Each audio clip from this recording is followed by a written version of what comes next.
qadınlarla gözəl formada rəftar edin. Bu xitab nəinki iman əhlinə, nəinki müsəlmanlara, bütün bəşəriyyətədir, bütün kişi cinsinədir ki, qadın cinsi ilə rəftar edərkən olduqca yaxşı, mülayim, ədəbli rəftar et.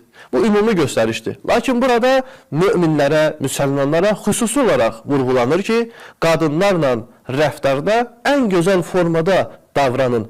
Bu, İslamın bütün kişilərə, kişi cinsinə göstərişidir və eyni zamanda qadına verdiyi bir dəyərdir. Baxın, əzizlər, İslam o zaman qadınlara dəyər verir, bu kimi məsələləri ifadə edir ki, qadınlar əleyhinə olduqca istər siyasi, mədəni, iqtisadi təbliğlər gedir. Yəni, qadın cəmiyyətdə heç bir rolu yoxdur. Əgər varsa, çox istisna, nadir hallarda qadına dəyər verilir. İslam belə bir dönəmdə gəlir qadın hüquqlarından, özdə qadının mədəni hüquqlarından müdafiə edir, onu işıqlandırır. Deyə bilərsiniz ki, bu gündə müxtəlif cəmiyyətlərdə qadınlar dərnəyi var və s. var. Baxın, bu günlərin təbii olaraq hər hansı bir qadının və yaxud başqa bir şeyin hüququndan danışmaq çox rahatdır. Çünki beynəlxalq aləmdə müxtəlif insanların, heyvanların hüququnu dəstəkləyən qurumlar var.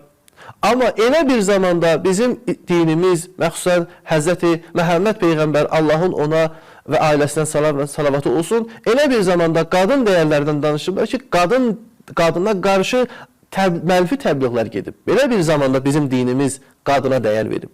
Hər bir halda bütün kişilərə Allahın göstərişi budur ki, qadınlarla gözəl formada davranın.